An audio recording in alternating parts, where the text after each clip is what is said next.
Hello everyone, welcome to the channel Kaushal scientist. This is your host Shahid Farooq. और आज हम दूसरा लेक्चर स्टार्ट करेंगे क्वाड्रेटिक इक्वेशन चैप्टर का, जिसका पहला लेक्चर हमने पिछले हफ्ते किया था, जिसमें हमने बेसिक्स कवर किए थे क्वाड्रेटिक इक्वेशन के। क्वाड्रेटिक इक्वेशन को हम डिफरेंट लाइफ सिनेरियोज में कैसे हम इम्प्लीमेंट करते हैं, कैसे क्वाड्रेटिक इक्वेशंस बनाते हैं, उनकी फॉर्मेशन देखी या और ये भी देखा कि हम अगर कोई भी इक्वेशन हमारे पास दी हुई है जिसमें हमारे पास एलएचएस में भी कुछ टर्म्स होती है, राइट हैंड साइड पे कुछ टर्म्स होती है, तो उनको हम डिफरेंशिएट कर पाते हैं कि क्वाड्रेटिक इक्वेशन है भी कि नहीं। ऐसे हमने क्वेश्चंस भी देखे और बेसिक्स भी कवर किया था पहले चैप्टर में, पहले लेक्चर में।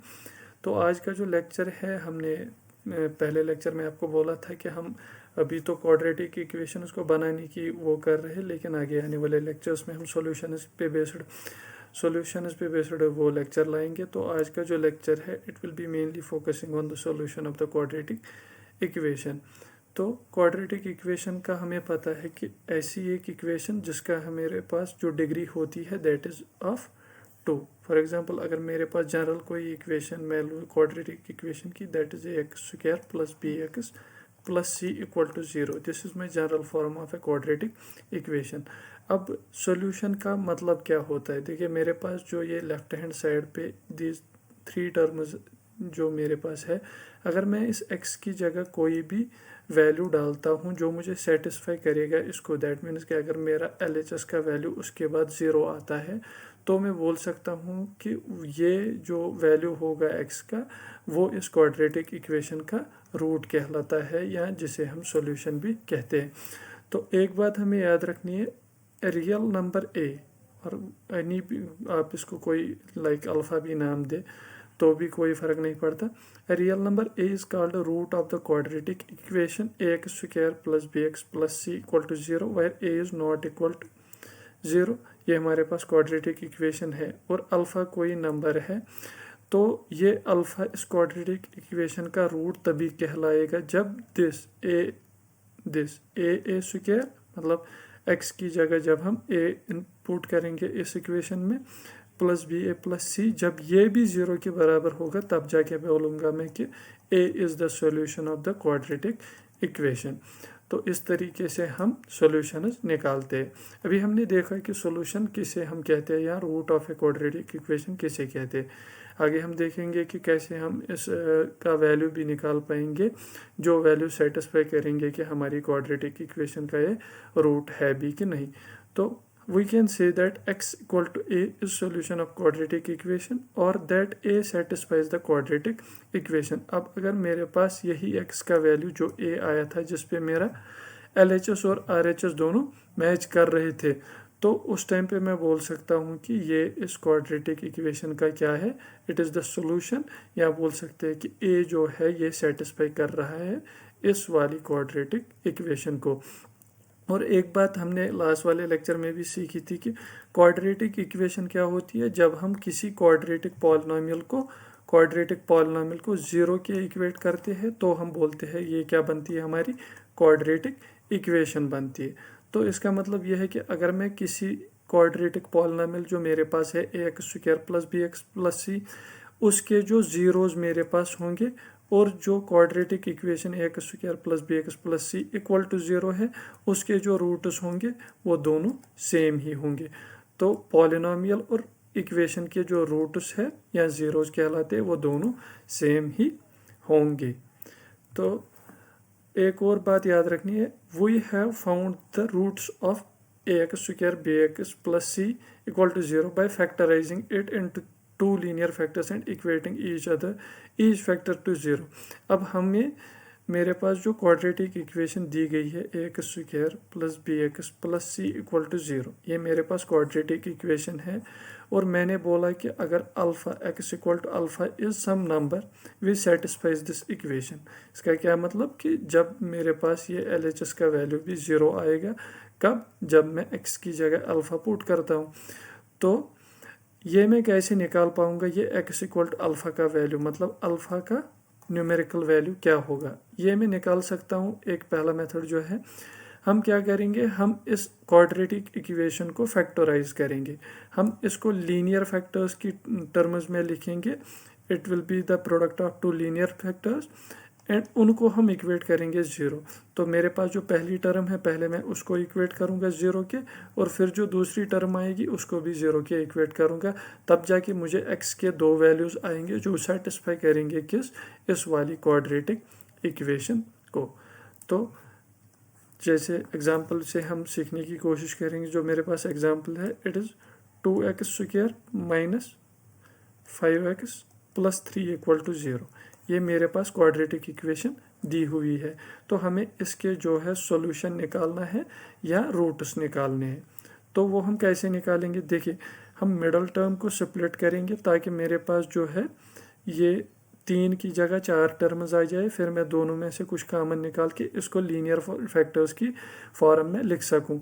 तो मिडल टर्म को हम ऐसे स्प्लिट करेंगे कि इनका जो प्रोडक्ट है ना, इस वाली टर्म के कोफिशिएंट का और लास्ट वाले कोफिशिएंट का, that means 2 into 3 that is equal to 6।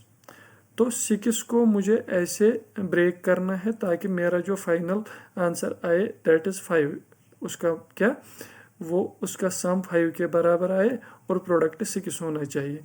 तो मैं 5x को कैसे लिख सकता हूँ, 3x प्लस 2x हो गया ना सम 5x। ये नेगेटिव है तो दोनों टर्म्स नेगेटिव लिखेंगे। तो मैं लिख सकता हूँ 2x² minus 3x minus 2x plus 3 equal to 0। देखिए अगर आप इन दोनों को फिर से सम करेंगे तो फिर से हमारी वही जो पहली फॉर्म है वही आ जाएगी। अब पहली दो टर्म्स में से देखिए x भी कॉमन आ रहा है, x में कॉमन निकाल सकता हूँ। तो x निकाला, x निकाला, अंदर क्या बचा मेरे पास 2x माइनस 3। इसी तरीके से अगर मैं इसमें से -2 कॉमन निकालता हूँ, इसमें से कॉमन 2 आएगा तो मेरे पास जो बच कॉमन 1 आएगा, और मेरे पास जो बचता है 2x माइनस 3, क्योंकि ये माइनस अंदर भी मल्टीप्लाई होगा। अब इन दो टर्म्स में से 2x माइनस 3 कॉमन आएगा, दैट इज 2x माइनस 3, और बचा क्या मेरे पास x माइनस 1 इक्वल टू 0। तो मेरे पास जो x का वैल्यू है, अब जब हम दोनों टर्म्स को इंडिविजुअली x के इक्वेट करेंगे that is 2x minus 3 equal to 0 and x minus 1 equal to 0।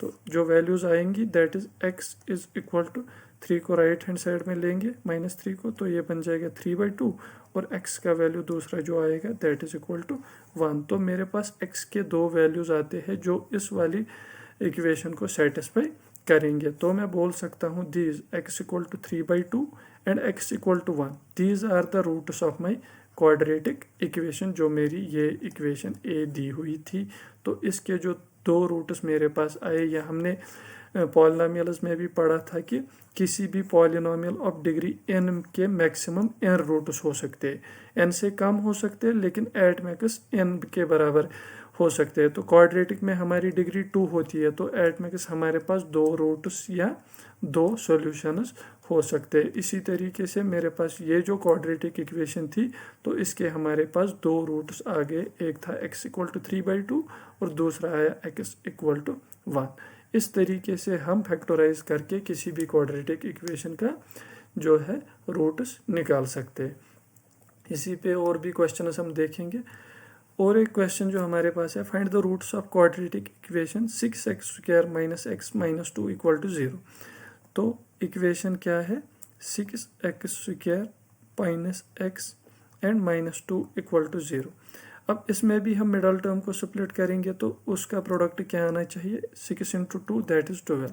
अब अगर हम 12 के फैक्टर्स देंगे दैट इज 2 6 2 3 तो 4 क्रॉस 3 हम लिख सकते हैं 12 को, और हमारा जो सम आना चाहिए that should be equal to -x। तो मैं लिख सकता हूँ इसको 6x² minus 4x plus 3x minus 2 equal to 0। देखिए इन दोनों का प्रोडक्ट करेंगे तो 12x² आएगा, और अगर हम इसका समेशन लेंगे तो फिर से -x आएगा। तो हमने इस वाली मिडल टर्म को स्प्लिट कर दिया इंटू -4x प्लस 3x।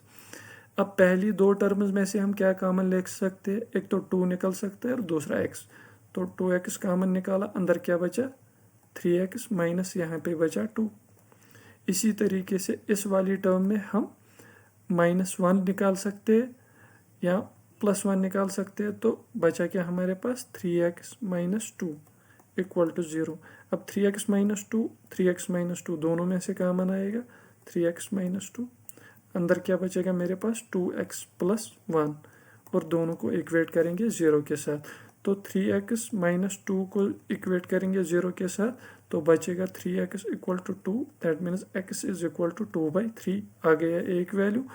और दूसरा वैल्यू जो मेरे पास आएगा that is will be given by this 2x + 1 = 0. That means 2x will be equal to -1, or we can say x = -1/2 is another root for this quadratic equation, that is 6x² - x - 2 = 0। तो इस तरीके से हमने और भी दो जो ये जो इक्वेशन थी हमारे पास क्वाड्रेटिक इक्वेशन 1, इसके हमने दो जो रूट्स थे या सॉल्यूशंस थे वो हमने आसानी से निकाल दिए। और क्वेश्चंस जो कि जैसे क्वेश्चंस हमने लास्ट वाले लेक्चर में फ्रेम किए थे कि क्वेश्चंस बनाते कैसे, तो उन्हीं का आज हम सॉल्यूशंस भी देखेंगे। जैसे वैसे ही एक और क्वेश्चन था, इस तरीके का क्वेश्चन हमने लास्ट वाले लेक्चर में किया है। Find 2 consecutive positive integers sum of whose squares is equal to 365। तो अगर मेरे पास for example let the first number be x। अगर मेरे पास कोई नंबर x है तो कंजिक्यूटिव जो सेकंड नंबर है, सेकंड कंजिक्यूटिव नंबर क्या होगा x + 1, क्योंकि वो इमीडिएटली इसके बाद आएगा। अब मुझे क्वेश्चन में दिया हुआ है कि सम ऑफ हुज स्क्वायर्स इज 365। तो मुझे इन दोनों के स्क्वायर्स का प्रोडक्ट ये सम दिया है दैट इज इक्वल टू 365। तो x का स्क्वायर करेंगे that will be x² plus x + 1 का स्क्वायर, ये मुझे बराबर दिया है 365 के। This is given by the question, अब मुझे ये क्वेश्चन की कंडीशन दी हुई है तो मुझे इस वाली equation for example let it be equation 1, इसको सॉल्व करके x के वैल्यूज निकालने हैं जिससे मैं कंजिक्यूटिव नंबर्स को प्रेडिक्ट कर सकता हूँ। तो देखिए इसको अब जब मैं कर सकता हूँ ना ब्रेक इसको, it will be x² plus x + 1 का whole square will be x² plus 2x + 1, it will be equal to 365. Now this is equal to x² plus x² will be 2x² plus 2x plus 1 = 365, or we can write it as 2x² plus 2x minus taking this to left side and negating 1 from this, it will be 364 = 0। तो मेरे पास जो equation बची that is equation 2, वो क्या है 2x² plus 2x minus 364 is equal to 0। अब मैं इसमें से 2 कॉमन करके दोनों साइड से, तो मैं इसको सिंप्लीफाई कर सकता हूँ। It will be equal to x² plus x minus, देखिए 364 को जब 2 से डिवाइड करेंगे that will be 2 × 1 = 2, 2 × 8 = 16 and 2 that will B 182। तो इस तरीके से मेरे पास इक्वेशन जो फाइनली आती है दैट इज दिस।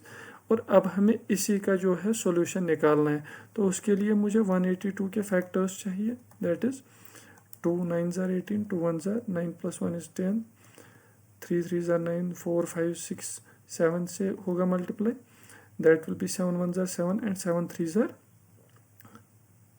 21। तो मेरे पास जो फैक्टर्स आते हैं that is 2 × 7 × 13 and I need to multiply these in such a way such that the sum is equal to x, or we can say sum is equal to 1। तो मैं लिख सकता हूँ 2 × 7 = 14 और 13। अगर मैं प्लस 14x माइनस 13x लिखूँ तो मेरे पास जो इनका सम आएगा that will be simply x and the product will be again equal to 182।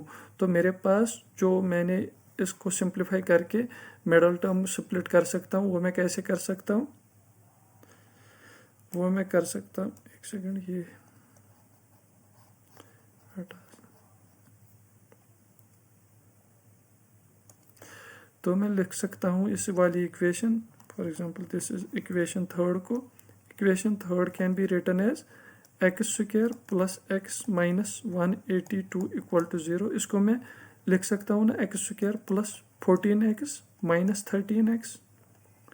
इन दोनों का सम निकालेंगे तो वो प्लस एक्स ही आएगा, -182 इक्वल टू 0। ठीक, तो इन दोनों में से x को कॉमन निकालेंगे तो बचता क्या है, x प्लस 14, माइनस कॉमन निकालेंगे और 13 कॉमन निकालेंगे तो बचता क्या है, x माइनस 14, क्योंकि हमें पता है 14 इंटू 13 इज इक्वल टू 182, और इसको इक्वेट करेंगे 0 के। अब इन दोनों में से x, ये प्लस आएगा सॉरी, क्योंकि हमने -13 कॉमन लिया है, तो इन दोनों में से x प्लस 14 कॉमन आया और बचा क्या मेरे पास, x माइनस 13 इक्वल टू 0।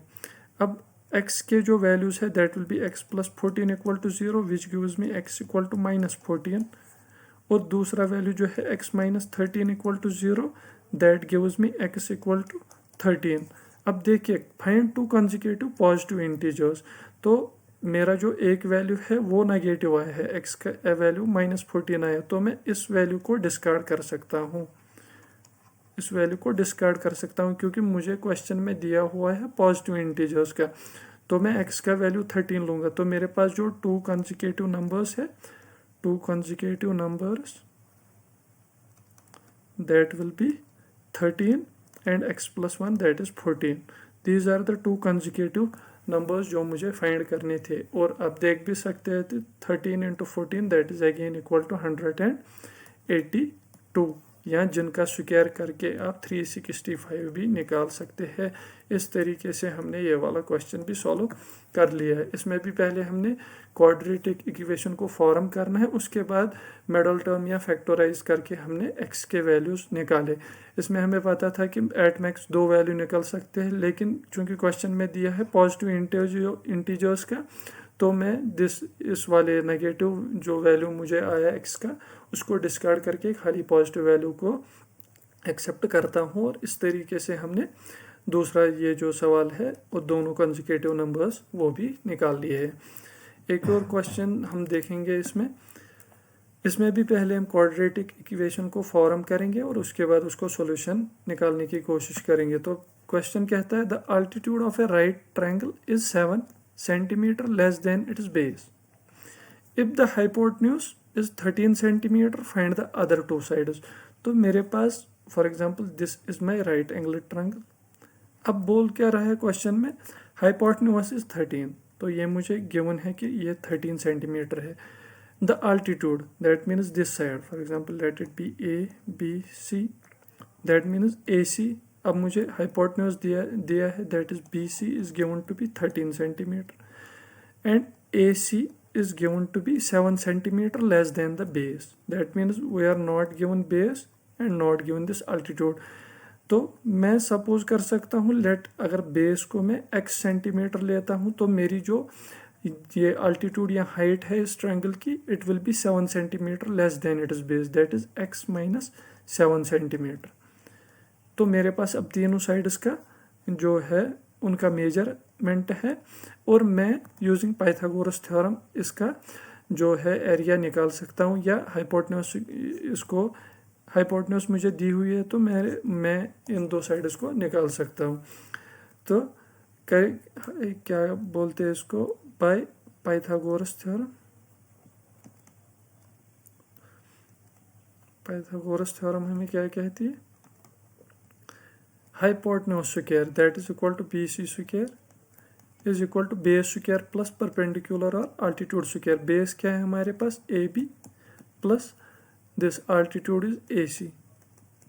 तो बेस मुझे बी सी का वैल्यू डायरेक्टली दिया हुआ है दैट इज 13, तो 13 square will be equal to a b, that means this base is given to be, we have supposed it to be x, so it will be x square plus this AC altitude, this is equal to x minus 7 का whole square. This is my equation. तो इसको simplify करेंगे, 13 square is equal to 169 and x square plus this can be simplified to be x square plus 7 square will be 49 minus 2 into a into b, that will be equal to minus 14x, and simplifying this it will be 169 will be equal to twice x square minus 14x plus 49, Now taking this side to this, we will get 2x square minus 14x plus 49 minus 169 equal to 0. That means 2x square minus 14x, and subtracting 49 from 169, 9 minus, it will be negative, 9 minus 9 will be 0, 6 minus 4 will be 2, and this will be 1. It is equal to 0, and dividing both sides by 2, it will be x square. Here dividing both sides by 2, तो मेरे पास बच के क्या आएगा, x square minus 7x and minus 60 equal to 0. This is my required equation. और इसका मुझे जब रूट मिलेगा तो मैं इन जो ट्रायंगल जो है मेरे पास उसके जो साइड्स है उनका एक्यूरेट मेजरमेंट बोल सकता हूँ. तो मेरे पास let it be equation A. Let us use this eraser first. ये हम भी रखते हैं, एंड दिस इज पेन. तो ये वाली equation that is x square minus 7x minus 60 equal to 0. अब मुझे ये निकालना है, this 7x has to be factorised such that the product is equal to 60x square. तो अगर मैं 60 के लिख सकता हूँ ये, that will be 2 30s, again 2 into 15, again 3 into 5, and this 5. That means we can write it as 2 into 2 into 3 into 5. That is 2 2s are 4 into 3 is 12 and 5. 12 comma 5. इनका product निकालिएगा क्या मेरे पास, 12 minus 12 into 5 will be 60 and 12 minus 5 will be 7. तो मैं लिख सकता हूँ X square minus 12x minus नहीं plus 5x minus 60 equal to 0. देखिए इन दोनों का सम क्या आएगा, माइनस 7x, एंड इन दोनों का product that will B 60x square. इस तरीके से हम मिडल टर्म को फैक्टराइज करते हैं या स्प्लिट करते हैं. तो पहली दो टर्म्स में से x को कॉमन निकाल के मेरे पास क्या बचता है, x minus 12, and similarly in दो टर्म्स में से प्लस 5 को कॉमन निकालेंगे, मेरे पास बचता है 5 into 12 that will be 60 equal to 0. Now x minus 12 taking it common, we are left with x plus 5 equal to 0. That means equating this term and this term individually to 0, that is x minus 12 equal to 0 gives me x equal to 12 firstly, and x plus 5 equal to 0 gives me x equal to minus 5. Now we know, that means we got x equal to either 12 or minus 5. Now we know that this is the x is what, x is length, और length negative नहीं हो सकती. तो जो ये minus 5 है it will be discarded. Minus 5 को discard किया तो मेरे पास जो x का वैल्यू है that is 12. That means x का वैल्यू आया मेरे पास 12 सेंटीमीटर. और x कौन थी, x थी ए बी हमारी बेस. दैट मीन्स जो मेरी बेस थी, base came out to be 12. That means base a b is equal to 12 centimetre. और सिमिलरली जो मेरे पास आल्टीट्यूड थी, आल्टीट्यूड वो क्या है, ए सी, वो किसके बराबर थी, x माइनस 7. x क्या मेरे पास आया 12 minus 7 that is equal to 5 centimetre. इस तरीके से मेरे पास ट्रायंगल के तीनों साइड्स का मेजर आ गया. क्या है, हाइपोटेन्यूज 13 गिवन थी, बेस मेरे पास जो आई वो आई कितनी 12 सेंटीमीटर, और हाइट या आल्टीट्यूड मेरे पास लास्ट में कैलकुलेट करके 5 सेंटीमीटर आई. इस तरीके से हमने ट्रायंगल के तीनों साइड्स को मेजर कर लिया है. ये था आज का लेक्चर जिसमें हमने देखा कि हम क्वाड्रेटिक इक्वेशन के सॉल्यूशंस कैसे निकालते हैं by splitting the middle term, या फैक्टराइज भी इसे हम बोलते हैं. फैक्टराइज करके हमने सॉल्यूशन निकाला, और फिर से हमने वो क्वेश्चंस भी देखे जिनमें हमने क्वाड्रेटिक इक्वेशन को फिर से फ्रेम करना, जो भी मतलब हमारे पास रियल लाइफ सिनेरियोज दिए हुए थे उनसे हम पहले इक्वेशन को कैसे फ्रेम करते हैं, उसके बाद हम कैसे इसका सॉल्यूशन निकालते हैं और उस रियल लाइफ एग्जांपल में उसको फिट कराते हैं. अगर हमारे पास मल्टीपल वैल्यूज़ आते हैं, जैसे कि लेंथ वाले में आया हमारे पास एक तो नेगेटिव वैल्यू आया, दूसरा पॉजिटिव आया, तो हमने खाली पॉजिटिव वैल्यू को कंसिडर करना है. ये था आज का लेक्चर. आगे एक और लेक्चर आने वाला है जिसमें हम जो हमारे पास जो सॉल्यूशंस आए हैं उसका नेचर क्या होगा वो डिस्कस करेंगे, और वो इस चैप्टर का भी लास्ट लेक्चर होगा। तो उम्मीद है आपको ये लेक्चर अच्छा लगेगा। इसको अपने दोस्तों के साथ शेयर कीजिए। चैनल पे नए हैं तो चैनल भी सब्सक्राइब कीजिए, और जब तक नया लेक्चर आता है तब तक अपना ख्याल रखिए। खुदा हाफिज़।